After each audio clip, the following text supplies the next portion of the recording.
This is the LawyerFi podcast, equipping lawyers and other high-income professionals to reach financial independence.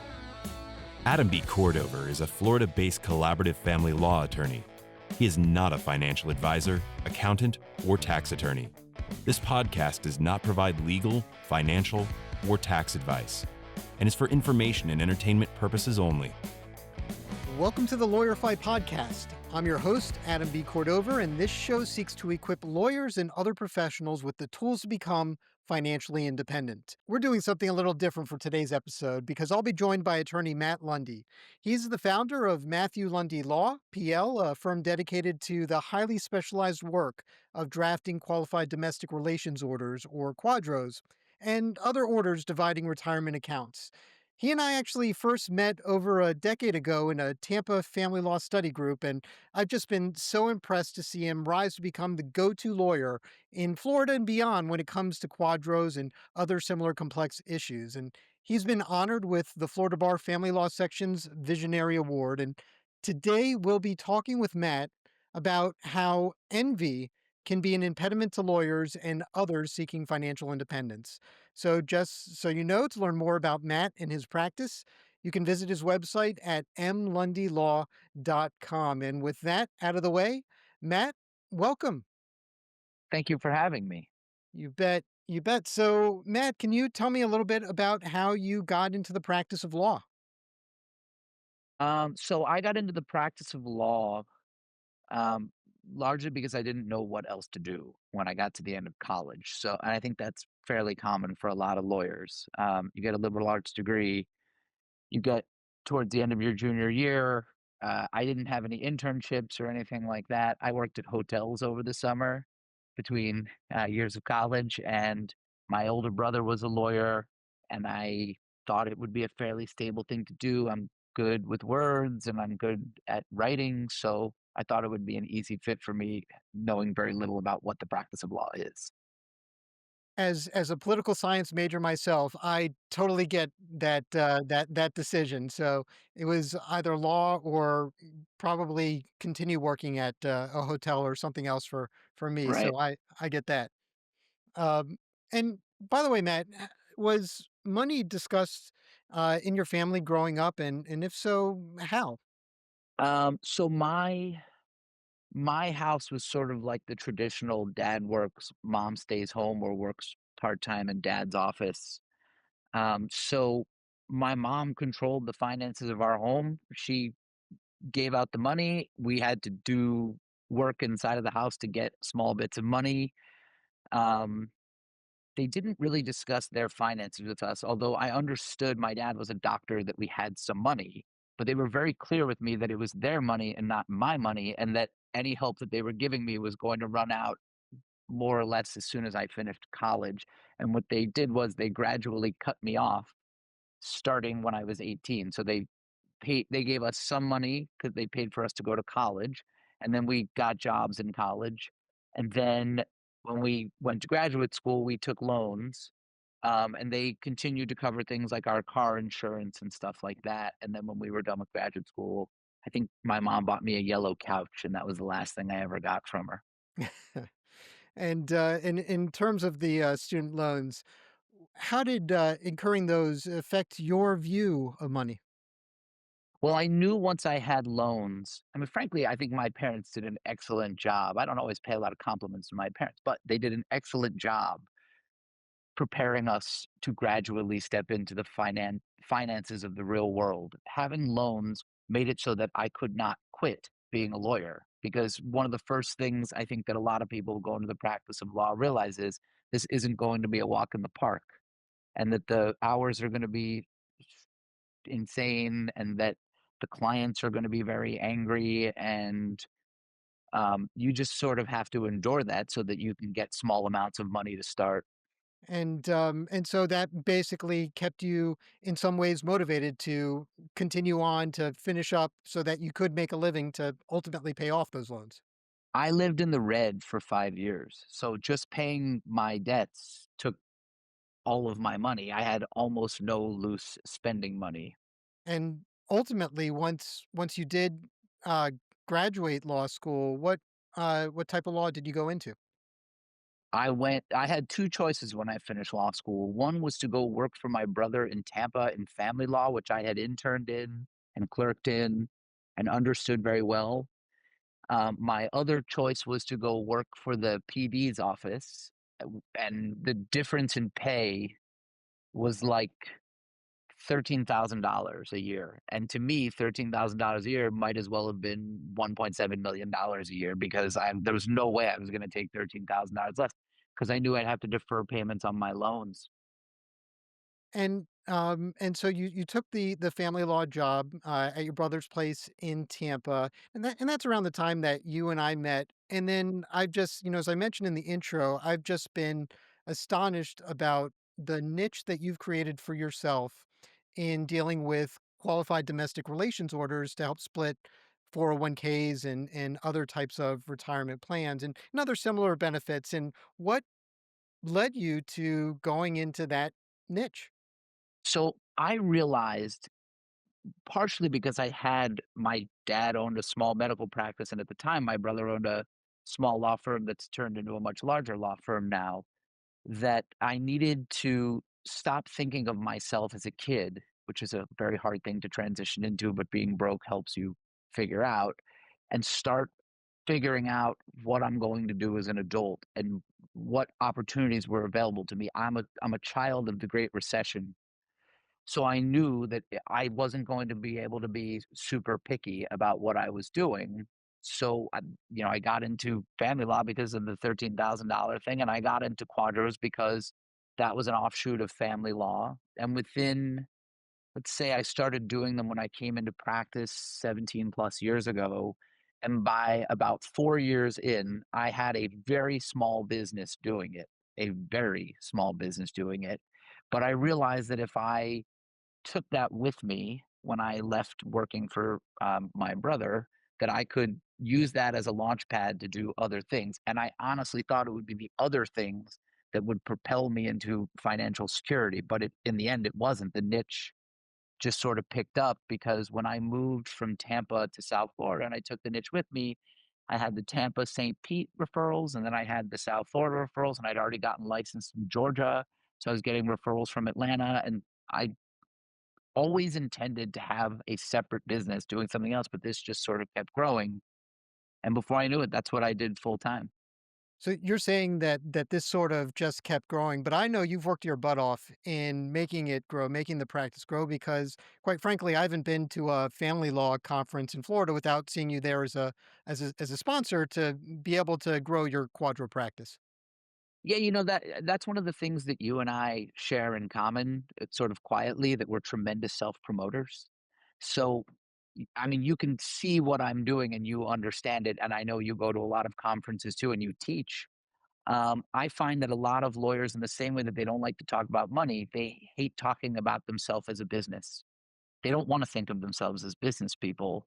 And I think a lot of lawyers take umbrage under being in a firm, and the firm is their marketing apparatus. But no matter what you do, you have to promote yourself, even if it's only within your own law firm. If you're a 1,000 person law firm, you have to promote yourself within that law firm. And I, again, probably out of a sense of desperation, just never had a problem with that. Like if I would have not practiced law and I would have gone into something that required an immense amount of cold calling, there's people who cannot cold call. I would have no problem making 1,000 cold calls, no problem. Well, you're talking about business and I understand that kind of going to our theme of envy and its relation to financial independence that in many ways you think of personal finances as a business. Can you uh, discuss that a little bit? So there's a really good book out there called Living to Zero, which is sort of the opposite of saving your money. This guy is saying that once you have a lot of money, you need to learn how to spend your money. You're constantly shifting gears in your personal finances, just the same way you are when you start a business. When you start a business, it's how am I going to keep the lights on? Will I ever be able to get, an assistant? And you do whatever you have to do. You work 7 days a week and allow yourself to freak out as much as possible to go into survival mode and start making money. But then you have a new problem once you start making money, which is you have no idea what the heck you're doing with money because you've never had it before. So just like in business, you have to be able to shift gears and you have to say, okay, I made X amount of money. I need to reallocate some of this to marketing or to paying my employees properly. Because if I constantly try to not spend money on marketing or not spend money on my staff, I'm going to be in survival mode all the time because I'm not going to generate new business. I'm not going to have staff that wants to stay with me. In your personal life, when you're 25 years old, what the book Living to Zero says is when you're 25 to 30 years old as a lawyer, you're not really making most of your money. You're going to make most of your money later. So you don't need to save a ton of money on day one. And you're probably not going to have the means to do that, most likely, unless you're very lucky. So it's okay to spend money when you start in your personal finances. But as you go and you get more and more money, if you do not generate a plan for what you're going to do with that money, you'll be a spender. And that's all that you will be. You will live in a perpetual cycle of I make money, I spend money, I make money, I spend money. And the further along you go, the more access to wealthy things and wealthy people that you will have, and you will spend more money to keep up with them. Hmm. And so, and do you think that is, it seems like that's something that would apply to everybody, but do you think that especially applies to lawyers? Yes.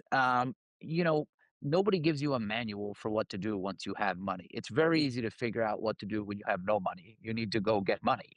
But once you have it, you have no idea what you're supposed to do. And, the theme of this discussion is envy. And I don't define envy as I look at somebody and just get rage filled that they have something that I don't have and I want to get it and I want to have a better one than they have. I think what happens is you literally look around at the lawyers who are successful and you go, well, they've got, $120,000 car. They look happy. So I should have a $120,000 car and that will make me happy. And you'll keep trying to chase happiness instead of peace of mind. And for me personally, once I hit 40, all of a sudden I realized that I was more in a cycle of spending on things that not only cost a lot of money, but were going to prolong my working years way past where I wanted them to go at that rate. And that in the same way that you can make compounding interest on an investment, you can have compounding losses by spending excessively. Hmm. So, I guess stepping back a moment and talking about how you begin to spend money because you see other people spend money, it sounds almost like you're making somewhat of a distinction between envy and jealousy. Yes, absolutely. Envy is as simple as, oh, that person ordered that for dinner. That looks great. I think I'll have that too. It's not always a bad thing to look at what other people have or the way that they are and try to mimic them. And it's a much murkier line in my mind. So if you see somebody who has a tremendous work-life balance and you say, I want my life to be more like theirs, that may work out beautifully for you.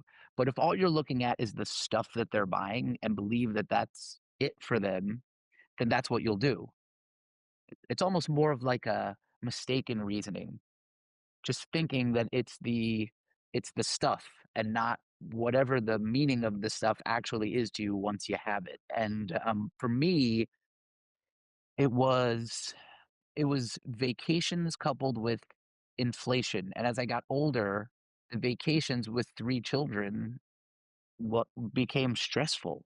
And I was on one of them, and we were trapped in the Dallas airport for about 5 or 6 hours because they closed down the airspace above Florida, and I thought, "Why did I do this? This is so expensive now, and it's making me miserable, and I gotta go home and rush back to my office and do work. I coulda just, gone to the beach or something like that." And it sounds like you basically had been doing that because, you could do it, you saw other people doing it, and you thought that's just what you were supposed to be doing. Correct, and it's also, I think it's possible that you get into a first you see people, then you do it, then you get into a pattern of it because other people are in a pattern of it, and it's very hard to shift gears, um, out of, "This is what we do. This is what makes us happy. How can we not do this?" But it's just amazing how people propel their own misery by engaging in those patterns. The very same thing is true with, if you make any major lifestyle change, if you make a health and fitness change, If you decide that you're going to meditate or something like that, for some reason, it's just extremely hard to change patterns of behavior. Um, and it seems that it's almost even more challenging now with social media and and other platforms where everybody is basically displaying their best self forward. And what do you what effect do you think social media is having on envy? I've I've lived on this earth for 42 years and I've never seen a bigger crock than social media. I don't understand. And I engage in social media and so do most of my friends and my wife does. And we have repeatedly discussed how disgusting we would have thought it would have been if somebody before social media walked around with pictures of themselves smiling and showing them to everybody all the time. And I think in as much as most people would agree with that in 2025 that social media is disgusting, they also can't break out of the pattern of engaging in it because we want constant entertainment and it's right there on your phone. Um, and also, this is one of the byproducts. You are seeing what people are doing. I don't ever remember 30 years ago seeing as many people post photos of themselves on a private plane. I don't ever, or I shouldn't say post, but having photos of themselves or talking about that sort of stuff, but I see it everywhere now. And I'm trying very hard to not post pictures of me doing anything, whether it's, would be showing off or not, because it just seems like it's feeding into something that's very bad for the human psyche. And it's definitely bad for how people choose to spend their money. And I think within the financial world, you see a bunch of hack people online telling people to invest in incredibly stupid things. And I think that, oftentimes there starts to be a pattern when you see, people who are posting of themselves on private planes or other things as well. Then you've got sort of this perverse incentive of, wanting the rush of the likes. And then Yeah. the more likes that happen, then the more that post gets out there and the more people think, okay, yeah, that's the type of stuff I'm supposed to be doing, because that's the stuff that's getting all the attention. And I don't think it started out perverse, but that is absolutely the word that I would use to describe wanting those likes at this point. Like I don't really understand what the material value is of that stuff. And we're largely being taken advantage of and we're giving into it. And so it's just very easy to see what everybody else. I mean, how many times have you seen somebody take a picture of their dinner or their cocktail and share it? And I'm guilty of it. I'm absolutely guilty of it. Oh, But yeah, me too. it's just the easiest thing in the world to even go to one of those conferences and take a picture and show everybody. It's not necessarily a bad thing, particularly if you're trying to promote yourself and the conference and all that stuff, but there is an element of something negative happening there, um, when it comes to how should I spend my money? Like, nobody posts a picture of themselves socking away money in a high interest savings. Yeah.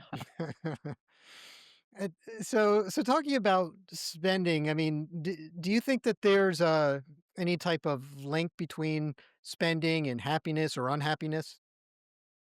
I'm sure for some people there is some sort of link between spending and happiness when you can justify it as being like one of the things that parents use. Let me give you an example of what I'm trying to say ineloquently. Um, Parents use the expression core memories all the time now. They want to make core memories with their children. So they will post a picture of doing something that's very expensive with their children and put, in the caption, core memory made or something like that. So I think there's an element of like trying to attach a positive value to the materialism that they're engaging in. And all I know is that for me, at a certain point, like when I think back on my core memories as a child, if you added up the cost of all of those core memories, it probably comes out to under a grand for 18 years of childhood. I don't think that like if I don't spend $8,000 literally on Taylor Swift tickets to take my wife and two daughters to a concert, that we missed out on a core memory. Like, so I think I answered your question, but in a roundabout sort of way. No, I definitely think that's helpful, and it sounds like in many ways you're saying rather than focus on how much things cost to bring you happiness or not, focus on what's most important and actually be there.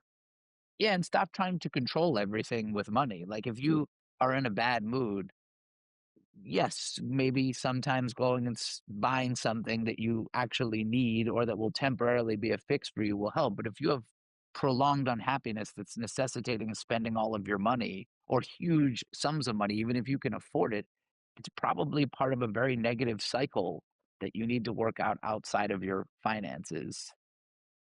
And so what would you say to a lawyer who's just starting out who wants you to not be envious and at least more intentional with money? So, I mean, to start, you're not going to avoid survival mode, but the basic premise of what I've done, which has provided me with a lot more peace in my life, is figure out what the necessities are. Okay? Figure out what they are. You need a house, you need a car, you need insurance, those sorts of things. And then figure out what are the wants that you don't actually need. And within those wants, try to figure out what the non negotiable wants are. Like if you're somebody who says, I'm a lawyer, I don't want to be a lawyer unless I can eat out once a week or eat out 3 times a week. Okay, maybe that's a non negotiable for you. That's fine. But if you are the type of lawyer who says, I only drink $2,500 bottles of Pappy Van Winkle, I'm not going to, get bottom shelf whiskey, perhaps that's somewhere where you need to draw a line for yourself because that's going to become physically and mentally unhealthy to do in the long term. So once you figure that out, then you need to use real numbers. You need to, certainly by the time you're in your 30s, if you're not trying to set yourself up for a total meltdown in your 40s, you need to sit down and think in real numbers about what you project you're going to make, how you're going to spend that money, and most importantly, how you're going to save that money. And if you do that, once you hit your 40s, you're going to have a lot more peace of mind, which I think you would agree with me once you hit your 40s. Peace of mind is more important than momentary pleasures because you are Yeah. going to start considering your finances then. So and so are you suggesting actually like creating a budget? Um do you think that would be helpful? I think you should create a budget. I think you should do it, speaking to professionals in real numbers. I don't know what a lot of money like if we're talking to lawyers nationwide, I don't know what a lot of money is to a lawyer in San Francisco, New York, Miami, Tampa, Houston, Oklahoma City. I don't know, but you need to get down to real numbers and not treat them like they're off limits because in your mind, you're going to know your own real numbers and it's going to be scary to you because you won't know if you're making and saving a lot of money or not. So you need to get with somebody who's a real professional, which is hard to find. So it's not a bad idea to start looking for that person sooner rather than later, someone that you can trust. Um, And I if budget, you're talking like a CPA or a financial planner? I prefer a CPA. There are good financial planners out there, but there's just a lot of financial planners that I don't necessarily trust because I think they're hanging around trying to make an easy buck. CPAs, I'd probably trust them a little bit more, but if you can find a good financial planner, sure.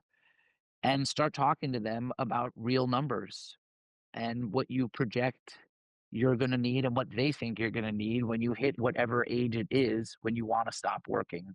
And you'll see with a lot of lawyers as you get older, that they did not have a plan and they forget their 60s, they're well into their 70s, and you know that they're litigating like crazy people. And there's no reason to do that unless they're sort of desperate for money. And you do not want to end up being one of those lawyers. Well, I know there's sort of a phrase in the financial independence retire early movement that the best time to start would have been in your teens or your 20s. The second best time to start is really start now, Yeah. if you haven't already started. So it sounds like what you're saying goes along pretty well with that. Yeah. It's never too late to start, but the earlier you start, the more at peace you'll be with what you're doing. Is there anything that you do in particular when you're making a budget or making, let's say, making a decision on a major purchase? Is there any kind of rules or plans that you have in place? My 3 deliciously decadent likes that I have to hold off on are trips, cars, and stuff from my kids. It's the easiest thing in the world for me to see a new car and be like, "I need that." So the first thing that I've done with cars is I buy cars and I hold them until I reach the end of my finance period so that I'm gonna get maximum trade-in value for them. A smarter decision is probably to get used cars, but I don't do that. So I do things that I know are not the most financially rational thing to do, but I try to do them in a rational way.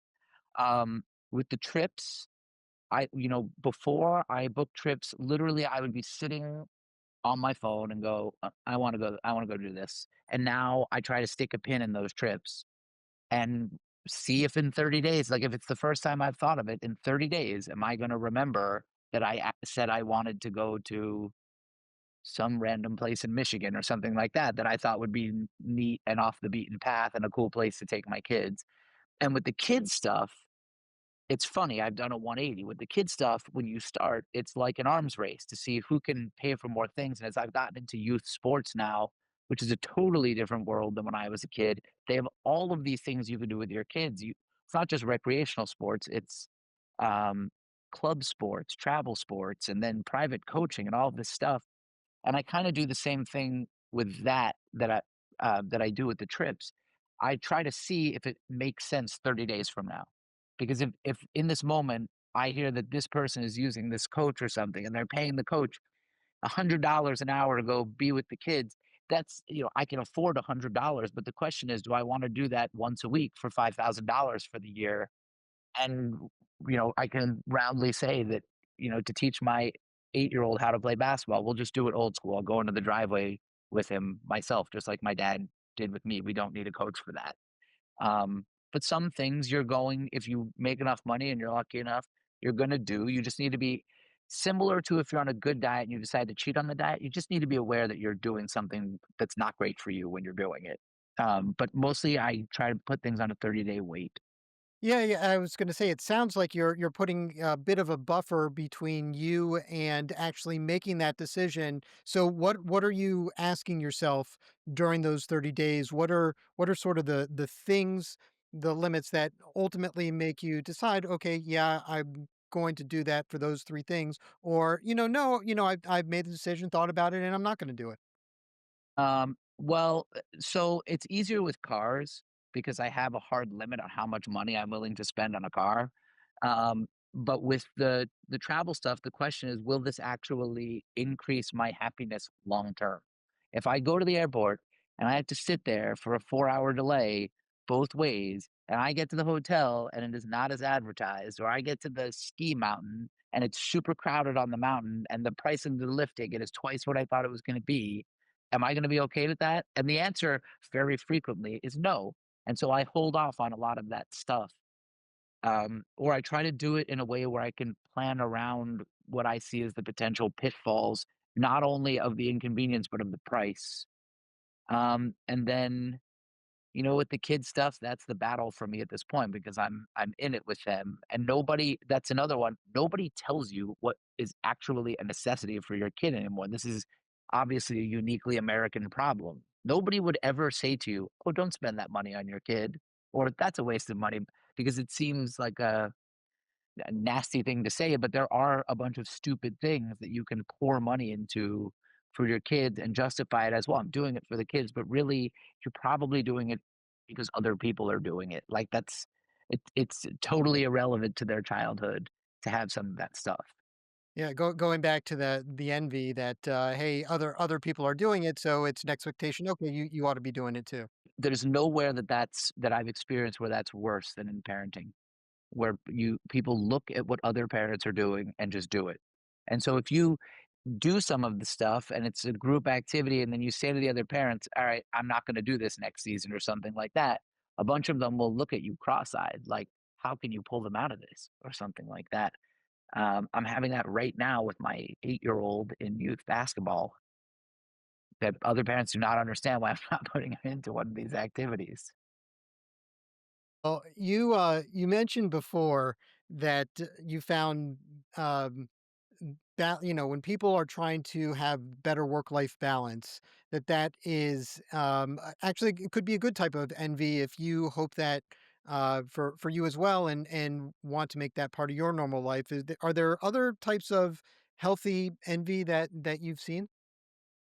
The most obvious is physical health, because as I'm getting older and my body is breaking down, I'm trying to pay more attention to what I'm eating, and how I'm exercising and how I'm resting. And most of the information that I have received over the years, the good information has come from looking at what other people do on social media. It's one of the reasons I can't break the social media cycle. Like, I want to see what, you know, this guy Mike Israetel is doing online with his workouts and what information he's sharing for free. Because I've also read a couple of his books about, caloric intake and stuff like that. So if you can, spot somebody who's got healthy life habits and you go, I'm capable of doing that. I just have to make these changes. That's great. Notably, none of them tell you that you need to spend a ton of money on fitness, but there are people that are out there trying to hawk fitness stuff to you at the most expensive price possible. So how can you tell the difference then between something that might be a healthy envy and an unhealthy envy? I mean, that's a tough one. I remember listening to your introductory episode and you said, I'm a lawyer, I need an infinity. Like you're not totally wrong about that. Like there was a certain logic to that statement, wasn't there? Like there's a reason that you thought that, and it wasn't because you saw somebody with infinity and said, "Oh, that bastard, I need that car. I won't sleep until I have that car." Just a basic common sense. So you got to the same way that you might develop a practice running, you have to develop a practice of thinking about what happened the last time you gave in to this impulse. The same way that if you have like an issue with food, and if you're American, you probably do, you need to figure out like, well, should I be eating dessert every day? And then eventually you realize, no, I probably shouldn't have any processed sugar. And then eventually you think, well, I probably shouldn't have anything processed at all. It's the same thing with spending money.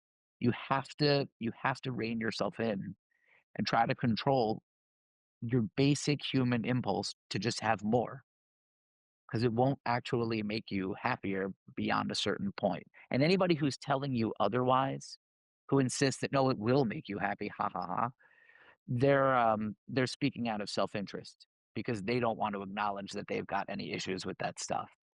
And conspicuous consumers, which is very common, they do that.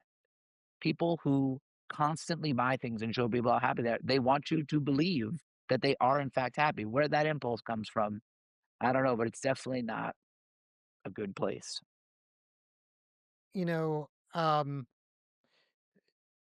you well, we've talked on the podcast before. We've touched on it on the magic of compound interest and how really putting some money in an account and letting time go by just keeps on. You start getting interest on top of interest. We're going to be doing an episode later on that is specifically geared towards compound interest and the rule of 72. But you actually you tie in the idea of compounding, both positive and negative, with envy and financial moves. So, do you mind talking a little bit about that?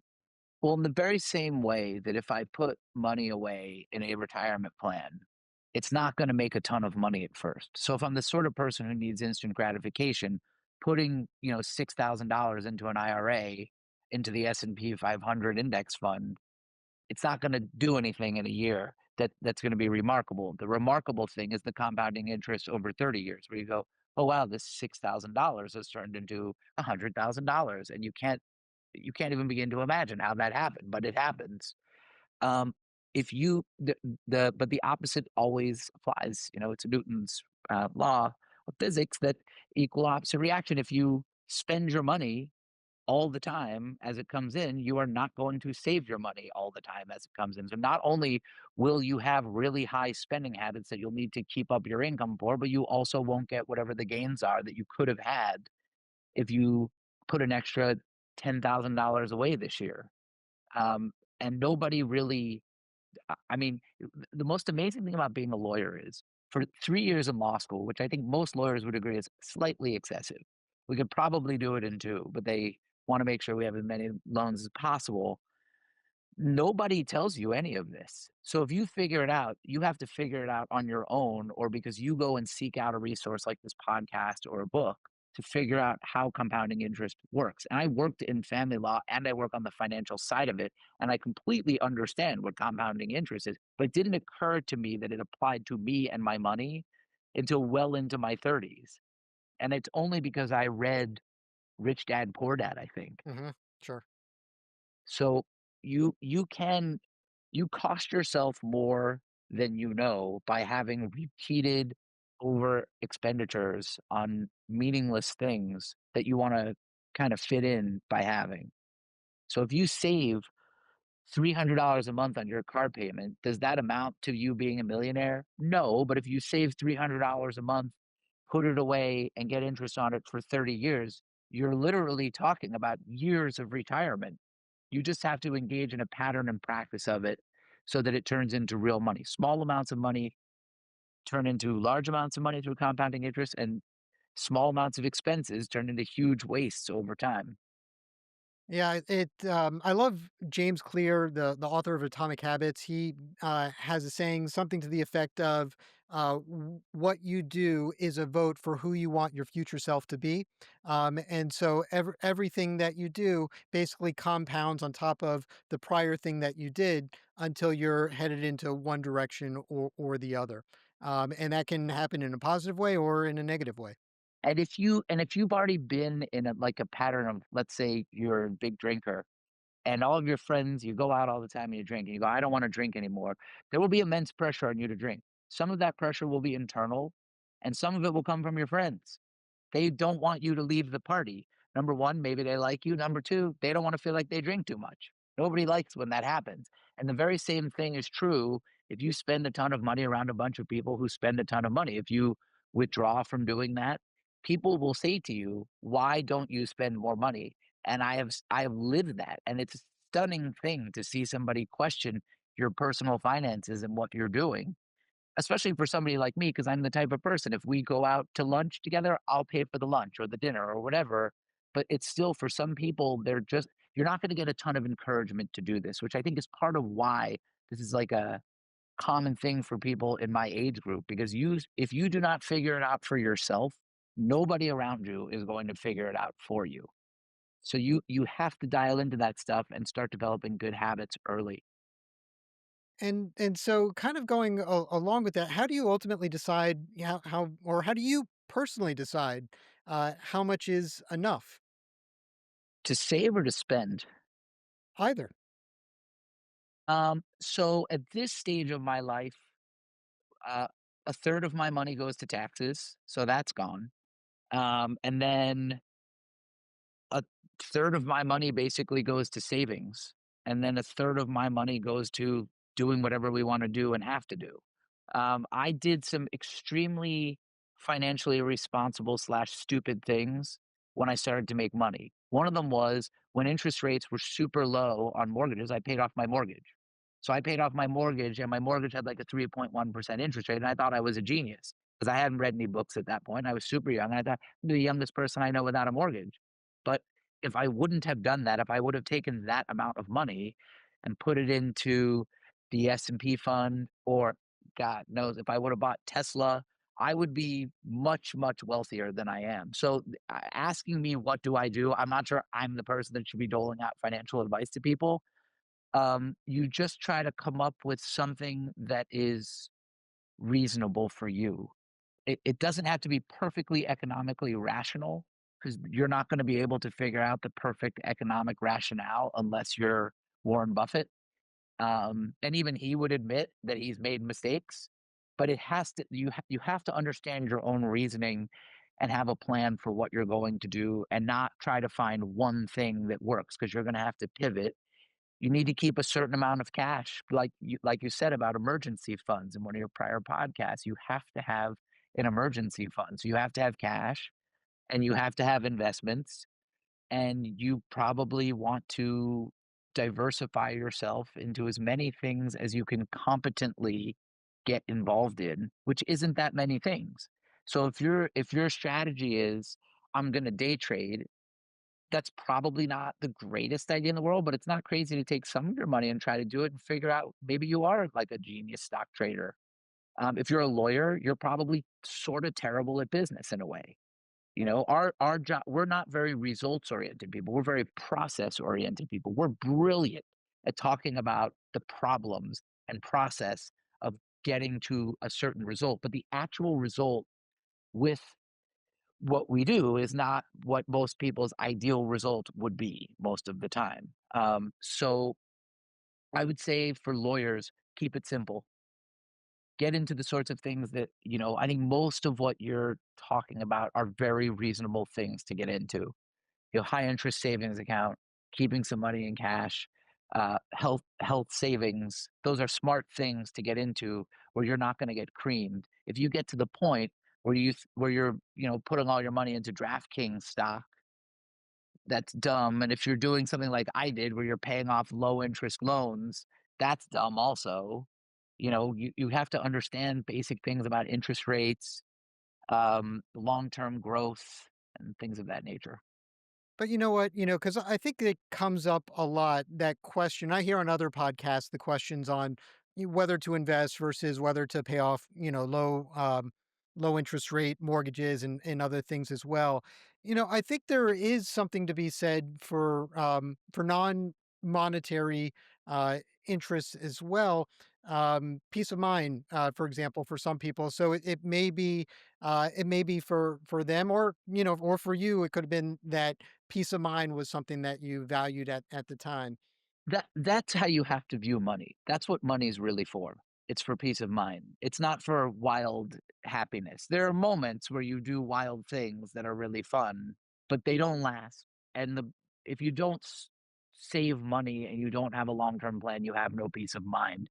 And that gets worse as you get older.